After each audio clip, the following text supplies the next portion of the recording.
been some 45 years since we brought the Blazers here. And in those 45 and in the next 45, the Blazers will never have a better human being than Jerome Kersey.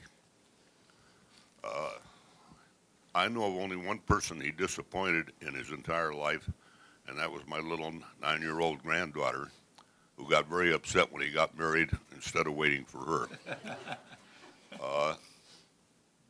The media's been full of all the things about Jerome's career. You're going to hear a lot more about it today. So I thought I'd talk for a moment or two about how he got here in the first place. And we're going back into the 80s now when Stu Inman was our general manager, or more appropriately known as director of player personnel. And Morris Bucky Buckwalter was our chief scout. And as we talked over the summer about, and Stu was lining up the teams he wanted Bucky to see and report on, one of the things that Bucky insisted on is that we needed more athletes. We had Clyde, but he thought we needed at least one more, and perhaps even two, guys who could run and jump. And that's what he was going to concentrate on his scouting that year. And every time he'd come back from a trip, he'd have a list of guys that he thought make it, but he wasn't really that thrilled about it. Until he went to a tournament, and I think it was in Portsmouth toward the end of the season, and he saw Jerome Kersey out of a little school called Longwood, girls' school that didn't even have a basketball team until a couple of years before that. And he fell in love with him. Came back and he says, I think he'll be there in the second round, and we got to have him. Well, Stu liked another guy, and he liked Kersey a lot. He had seen him also, but he liked another guy.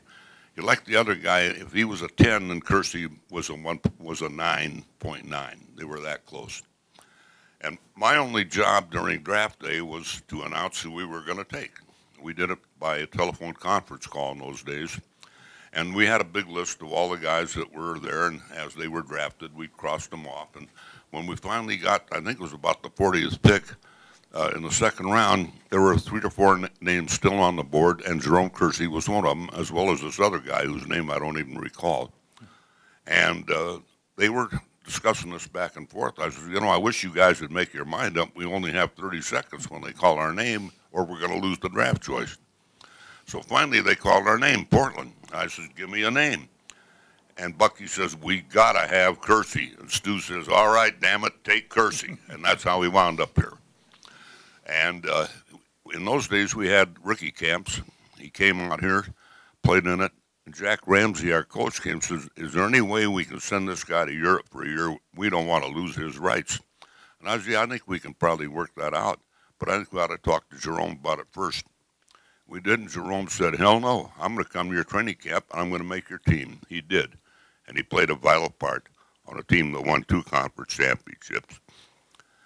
And those were 90 and 92, and I'll always believe it wasn't for a fluke loss to the Lakers in the conference finals. That team would have won it all. They won 63 games, which I think is still the all-time Blazer record. Beat Chicago by 20 back there and 20 out here. That was a great team, and Jerome was a vital part of it.